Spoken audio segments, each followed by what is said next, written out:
Hello!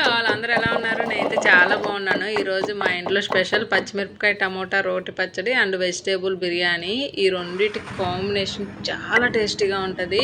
మన vegetable biryani అంటే నార్మల్‌గా అందరూ కుర్మానో, లేపోతే ఆలు కర్రీనో అట్లా చేసుకుంటారు. ఒక్కసారి ఈ టమోటా రోటి పచ్చడిని ట్రై చేయండి. అసలు మీకు నెక్స్ట్ లెవెల్ ఉంటది టేస్ట్ అయితే. ఆ రెండిటి కాంబినేషన్ చాలా నచ్చుద్ది నాకు.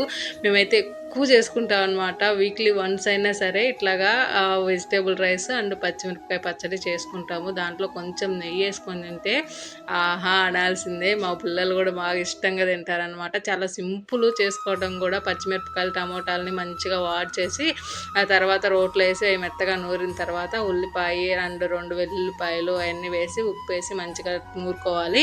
నూరుకున్నాక వేసుకొని తినడమే. అసలు టేస్ట్ అయితే నెక్స్ట్ లెవెల్ ఉంటది.